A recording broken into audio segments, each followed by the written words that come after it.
हाय, मैं इंदु झा अपनी 2-4 पंक्तियाँ लेकर के उपस्थित हुई हूँ सुनने के लिए और देखने के लिए। हार्दिक धन्यवाद। तो शुरू करूँ।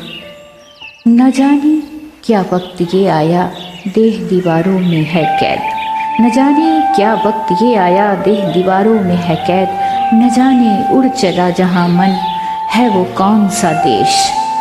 लाख मनाऊं पकड़ के खींचूं, लाख मनाऊं पकड़ के खींचूं, बश में नहीं कलेश। ढूंढ रहा मन न जाने क्या, दूं किसको संदेश। कुछ डोरियां बुनती रही ताउम्र वो, कुछ डोरियां बुनती रही ताउम्र वो। लाल पीले हरे गुलाबी कुछ सुनहरे भी थे वो।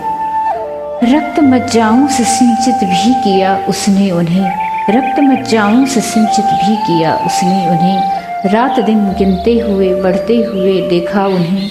सोचा बहुत मजबूत है डोरी जिसे मैंने गढ़ा, सोचा बहुत मजबूत है डोरी जिसे मैंने गढ़ा। न जाने कुछ तो खास था उन हवाओं में, न जाने कुछ तो खास था उन हवाओं में, जो एक ही झटके में सब बिखरा गए।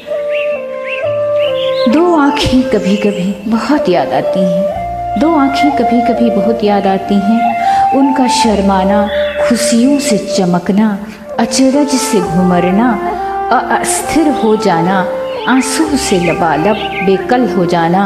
और फिर एक दिन उन आँखों से चिंगारी बरसी, फिर बुझ गई। अब वो आँखें निस्तेज हैं, जाने क्या ढूंढती रहती है वो आँखें मुझ में। बहुत सोचा मगर मैं दिल की बातें कह नहीं पाई, बहुत सोचा मगर मैं दिल की बातें कह नहीं पाई। तेरे जाने के बाद फिर नहीं रोई न हंस पाई, तेरे जाने के बाद फिर नहीं रोई न हंस पाई। तमन्नाओं ने अपना सिर झुकाना सीख ही लिया, तमन्नाओं ने अपना सिर झुकाना सीख ही लिया। दीवारों से बातें कैसे की जाती हैं समझ पाई। बहुत था नाज खुद पर इतराते बहुत थे हम, बहुत था नाज खुद पर इतराते बहुत थे हम। जो टूटा ये भरम भी अब किसी काबिल नहीं है हम, जो टूटा ये भरम भी अब किसी काबिल नहीं है हम। कि अब ए जिंदगी तू ही समझ ये हाल दिल क्या है, नहीं आता समझ हंस लूं या मना लूं गम। कि ए जिंदगी तू ही समझ ये हाल दिल क्या है, नहीं आता समझ अब हंस लूं या मना लूं गम। धन्यवाद।